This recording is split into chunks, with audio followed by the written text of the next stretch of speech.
All right, welcome back to another episode with Cameo. That's me, or Cameo Podcast, whatever this has become. Names don't matter. What matters is the people I meet with who are interesting. And actually, I've come across these guys years ago. I'm not sure I've shared that yet, but he is I'm meeting with one of them, one of the Blackout artists. It is Elijah Jules. I believe his name is Mr. E. Is that correct, Elijah? Mr. Yes, E? sir. Yeah, all right. So Elijah is here with me. He's just about to drop a mixtape. He just finished it last night, and we were talking about what was on it, and we're hanging in his basement, which is wild. I can't describe it other than it looking like a Thrasher magazine down here. And Elijah, hello. Hey, what's up, bro? All right, I'm gonna need you to pull up to the mic and talk Oh yeah. close to I'm it. fucking short. You're I'm short. like Yeah, a put hobbit. it down where your Hobbit. keyboard is, and then just talk into it like one fist away. That's like the optimum thing, and then we can get this out this evening. See, I don't Cool. edit. There I don't we go. edit. If it comes out, we put it out because I Word. think people aren't honest enough. But So yeah, nice to have you in my home. I got Yogi in the house. shout out Yogi. He's just Yeah, chilling. holding it down. Just dealing with the mixtape here, like 46 minutes of 16 unreleased tracks from the past. 16 unreleased tracks.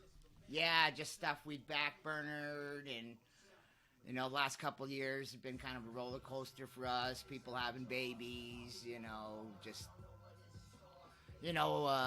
people just grow up a little bit and got to get their regular life on, and not everybody could be a hip hop Peter Pan like myself. Yeah. You're what? You're a little bit older than me, but you're by the looks of you, you're younger than me by like Young couple at heart. decades. Yeah. Young at heart. What how do you describe your musical influence? Are you hip hop? Are you a musician? Where do you kind of fall into the musical genres? Somewhere in between Bob Dylan, Bad Brains and Boogie Down Productions. I've been into poetry. I actually enjoy Shakespeare. Shakespeare's dope. Music's music. I dig it all. I dig it all for real. But I've been in love with hip hop since I first heard Beastie Boys. That just blew my mind. Like we were just talking about breakdancing before we started this. I saw all that shit. Come into fruition in the early 90s and all that, expand. And yes, I am that old. But yeah, you're not acting like it. You're still putting out music. You're listening to SoundCloud right now. Is that where you're going to be dropping your mixtape? Where are you going to be dropping the mixtape? Well, I'm trying to expand it to different formats. I'll admit I've been kind of lazy in that regard. So I set myself up a Reverb Nation last week just for my solo work.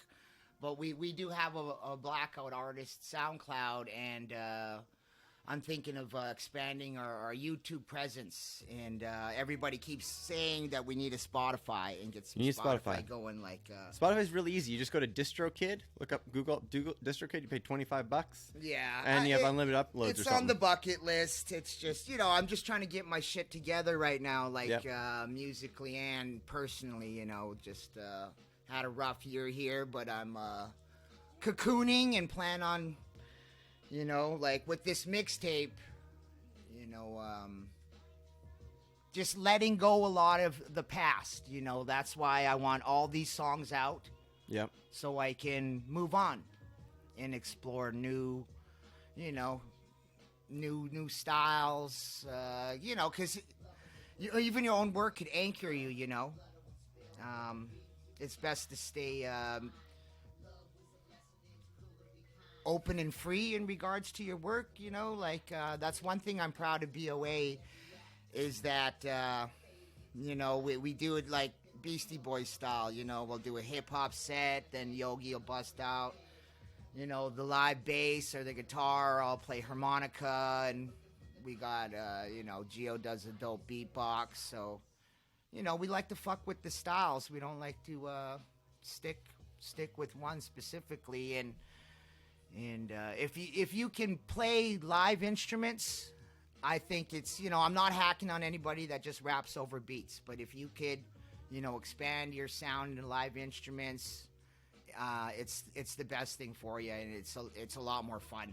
Absolutely. How open do you think you should be as an artist? Like I've been pretty open. I've been getting a lot of shit for it lately, but like, how raw do you think you should be, or is there a line that we shouldn't cross as artists? I don't think there should be any lines. Well, that's in the way I live, in my personal life or my artistic life. A little closer, yeah. I believe in, like, I don't specifically call out people that I have beefs with, and I'm not a beef rapper, but when it comes to my own personal life, I talk about my mental health issues and my addiction, because for me that's part of the healing process. So absolutely. It's all up to the individual. If you want to live a secret rap life and then be this other guy, that's up to you, but you got to live with your work. That's why I don't talk about money I don't have, guns I don't own. Absolutely. I talk about my feelings and situations I find myself in. What trends in hip hop are you most excited about right now? If you follow trends, or are you kind of just like living your own little bubble? I like that women are really kicking ass. Oh, they are. And taking hip hop Tara by Whack. the balls. Shout out Tara Whack. Cardi B is I've a always queen been now. down with chicks in hip hop. Queen Latifah. Moni Love, and that Mary J. Blige. that Butterfly from Diggable Planets. There's and a million more that will never be mentioned, right? Mm-hmm. Because it was hard for them to break through. Even underground was hard for them to break through, because it's a real worse. macho scene. It's even worse than the underground. Like it sucks. Yeah. Like, the BC underground is far too. Yeah. So I'll just say that, even though at times I'm a womanizer, I consider myself a feminist, and I like to see my sisters come up. Got a sister in our own crew, so I know what it's worth. What it's like to work with a powerful female, and it's like, Yeah, it's a beautiful thing. It's a very exciting thing in hip hop, and Yeah, and I guess besides the ladies coming up, I like the fact that there's so many styles now. there's no style. There's no style, and there's many styles. It's fluid. It's there's like no some one Bruce type. Lee shit. My style is no style. Yeah. Cup of water. And you could put your, put your finger in whatever you want, like beat wise. One thing I've noticed though is, I don't know, might be talking out of school, but it seems like some people are dumbing their sound down, which I don't agree with. Oh, the lo-fi. I know some cats hip-hop can really beats. rap and shit, and now because that's big commercially, they're like, they're dumbing down their sound. They're mumbling around. They're trying to sound like Travis Scott. I understand. Maybe they're trying to get paid. Maybe they're trying to get fans. But, it's not necessarily biting. But I know that they're better than that. And I know that they're just jumping on the bandwagon. And I hate to see, and that's why I'm not saying any names. You can figure saying, this shit out for yourself. You're talking about, the rise of melodic hip-hop and the trap scene, essentially, to draw the blanket genre term. Yeah. The young thugs of the world, to point to literally one of the most influential hip hop artists of the century. But well, then again, I'm old school, so but I'm trying to keep an open mind. is there any have you seen any young cats around here that you're really excited about? That it's been a friend for a while. I like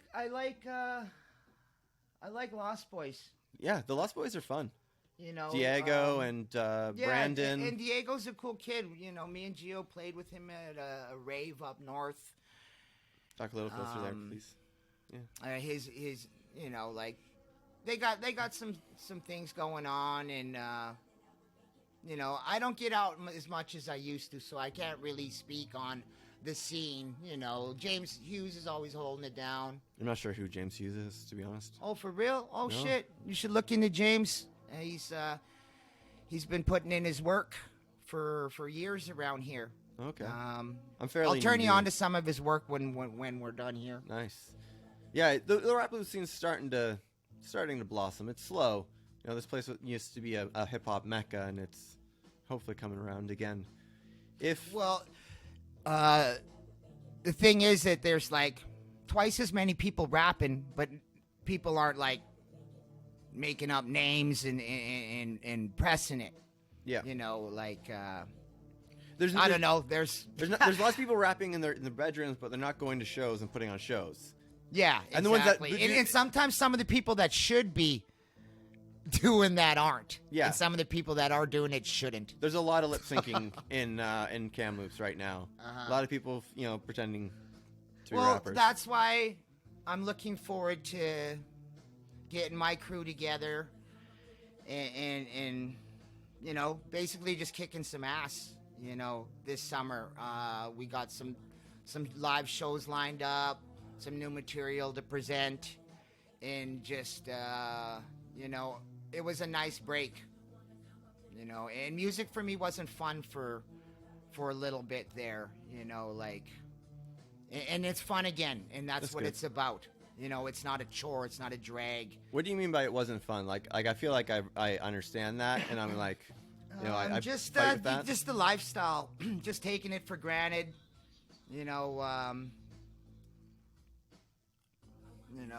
Yeah, just Drugs, alcohol, Oh, okay. sex, just all the things that come along with the way we choose to live. Yeah. It comes with a lot of excess baggage that's up to you to sort to through. deal with. And I just I dropped the ball for a minute, but I'm back. I'm Yeah. back in black. I feel that there's no light bag, and everyone's got a heavy heart. Yeah. What outside of hip hop and stuff or whatever it be, like, what is something that you think people just misunderstand about Elijah Jules? The man. Like, I see you rocking. Well, I like, guess my secret would be that I'm actually shy and sensitive, but I come across as arrogant and an asshole. Ooh, I feel a lot that. of times, because I've created a protected bubble for myself, physically and mentally, and that's why I'm excited about music and performing live again, because I think that I've taken down that barrier that might have existed between me and the people I'm performing. Why do you think you had that barrier? Well, because I was more or less performing for myself and not them. I get that. Like I said, I lost focus. And I just feel the people that supported us for so long deserve a good ending to this story. The BOA story. What did it take you to refocus again? What was the... A broken heart. Yeah. Somebody broke my heart, and probably was the best thing that could happen to me. Yeah. Strangely enough. It's funny how life works out like that. Bizarre. Yeah. Sorry, it's been a weird day myself. But, yeah, thanks for being so open and honest. I don't know, I can see the balance of, like, styles you have in your basement. Mm-hmm. What, and you have that skateboarding influence. Tell me about your first skateboard, if you can remember. Do you remember what it was? I know that the skateboard I wanted a Tommy Guerrero. Who's Tommy Guerrero? Tommy Guerrero, you got to do your research into this, man. So why only him? is Why he that deck?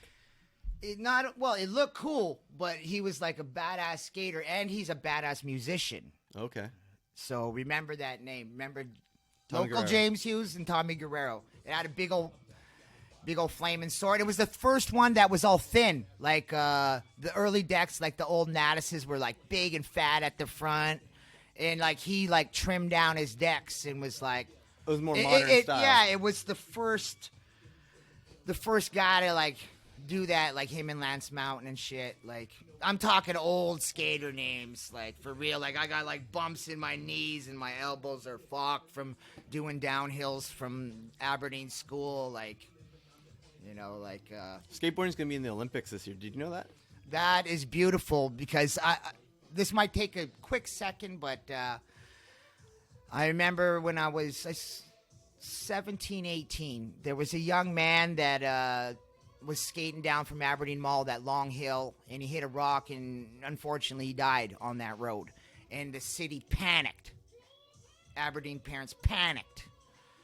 And the bylaws hit. You get pulled over riding your skateboard, where before, previous years, you can skate right downtown anywhere. You could even wave at a cop and they'd smile at you. And then it just became skaters. We were the enemy because this kid, you know, rest in peace, didn't know how to handle that hill or wear a helmet, you know, and the whole scene hurt for it. And, you know, a lot of people quit skating because they were sick of getting bum rushed by the police, you know, and like, even for me, you know, I quit skating and, you know, I got into criminal behavior and things like that where I had all that energy that I focused on skateboarding and I couldn't do it. So what did I do? You know, I started, you know, trying to be a baby gangster and shit. And like, you know, like, it's a good thing, basically is what I'm saying. It's not a good thing. It's a fucking great thing. Skateboarding is bigger than hockey, in my opinion.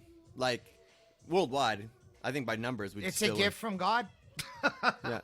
a piece of wood and some plastic on it, and there you go. There's no rules. It can change your life. It can change your life. No rules, no fear. Yeah. If you could collab with one artist right now, who would it be? I would say a guy from Tucson, Arizona, named Isaiah Toothtaker. Okay. He's a real badass and a phenomenal tattooist. Yeah, another name to look up, Isaiah Toothtaker. Is he a rapper or is he? He's out of sight. Oh yeah, he's a rapper. So what's his genre? He's a real rapper. Is he part of the indigenous rap scene as well, or is he? Well, he does have native blood, but he doesn't. He's not. He doesn't go his content. He doesn't. That's not what he's all about. He more or less talks about his life in general, which you know, that's fine if you want to all rep your culture and your nationality. That's cool, but it's not his focus. Is he more or less his? Is he like the southern rap scene? Because like I know like Phoenix and Texas, right, had that really like Western. He's down with like the first time I heard him was on a Murs track. So he's down with Living Legends and Shapeshifters and that kind of stuff. But he's it's different. It's different than, even though he works with LA Cats, it's a different sound because it's down the road at Tucson, right? So it's kind of, I've been to Tucson. It's kind of a weird place to be. Yeah. It's small, but it's got a college there, so it's got a really vibrant, artistic. Sounds like Kamloops in a way. Yeah, Kamloops loves Arizona, loves it. Yeah, for real. It's funny you mentioned Murs because I've had like you're the third person the past like week to mention Murs, and I'm Legends. Like, who is this person? And everyone's like, you don't know who Murs? I'm like, no, just like you probably don't know who. You should know who every member of the Living Legends are. That's reggae, right? Sunspot, what's up? Shout out to Sunspot. Who is someone you really look up to? You know, when you were 15, but still do. Like, who's your living legend, but beyond Murs? Musically, or just in general? Like Tony Hawk to me is like a legend, just because like I played his video game for so long, and now he's like the be-all perfect dad. You know? Well, I would say when I was 15, I wanted to be Jack Kerouac. Okay. I read On the Road, and all I wanted to do was hitchhike around and smoke reefer and be an idiot. Be the vagabond. Love it. And yeah, I read that, and it was it was a game changer.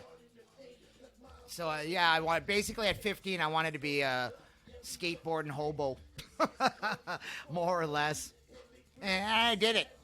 You did it. Then I had to grow up. Yeah. What? Do you have kids? Yeah, I have a daughter, a beautiful daughter. Sub-Zuni. Yeah, I have a daughter as well. Just to throw that out there. It's wild, man. Having a daughter is a trip, man. I had to break some cycles in regards to that one. Yeah. Yeah, I didn't react well to my daughter coming. I was not a good dad, I'll be honest. What's something you would share to someone like me who's, you know, a young dad? What do I got to learn at 27? You know, because I want to make it to the 28 club. You gotta love your kids for who they are, and you gotta let them make their own mistakes. You know, and especially, I've always stayed out of, let my daughter date different, she's a lot older. races Okay. and things like that, right? I've never, basically, you can love someone, but you can guide them, but you can't tell them what to do. I just don't think tough love works. I grew up with tough love, and it made me just wilder. I hate tough love. I was doing some tough love on some people this morning, and that's probably why you saw me with the bloody nose, right? Yeah, like it it's wreaks a bad havoc. scene. It wreaks havoc. It's better, it's better to be gentle if you can achieve it. Yeah. But it takes practice and effort. Kindness is a learnt trait, I feel, at least for me. But I see you wearing a comic book shirt. What are some of your favorite comic books? Like, I'm in the manga scene, so, like, if you start dropping American comic books, I probably won't know anything you're saying. I read weird shit, like The Leather Nun, Heavy Metals, Epic, Robert Crumb, Zap stuff. I used to, like, go into High Octane on Seymour, like, whenever I had some extra cash, just because that's another whole realm of my life besides, music is and skateboarding is comics. Comics is comics, like, obviously some aren't for children, but, like, there's knowledge. There's knowledge in those things. Yeah, they're basically like a new way of disseminating, like, these crazy utopian ideas. I don't know. I read some fascinating concepts in comic books. It's a cool format. Are you a comic book artist as well? Is that something you venture into, or? No, not so much. Okay. What's something we haven't touched on that you want to chat about, Elijah? Just anybody that's having problems in regards to addiction or mental health issues, fellow performers or fans, even sometimes you just you gotta swallow your pride and take that first step towards healing. I ain't hacking on drugs. I wouldn't be the person that I am today if it wasn't the drugs I did.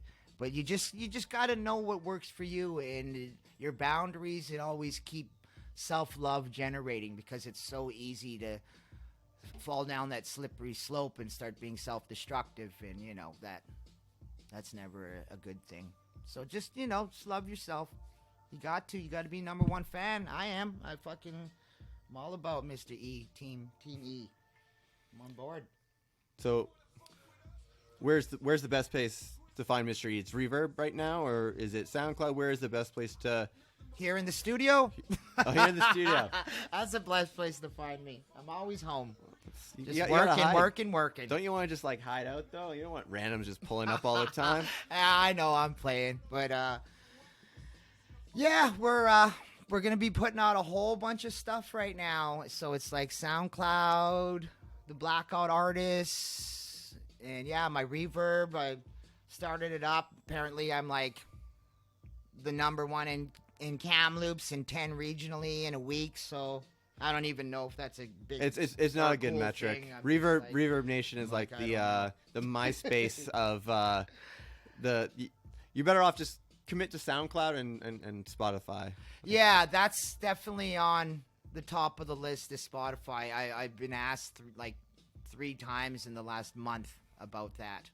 So I guess it's the universe telling me it's time for Spotify. Yeah, absolutely. Well, thanks for meeting with me, Elijah, and shout out Yogi for listening in to us. Just listen to music and chat. Elijah, any parting words before I kind of shut things down? And just pass it on to Yogi for a quick fade out, and I pretty well said everything I needed to say here. But brother might have. I'm good. Cool. That's one of the most chill episodes I've had, which is actually nice because my morning was not chill. If you're new to the podcast, please consider subscribing. I try and pull up and actually have conversations with people. You know, a lot of division online. We've seen it. So let's chat. Peace out. Bye. Peace.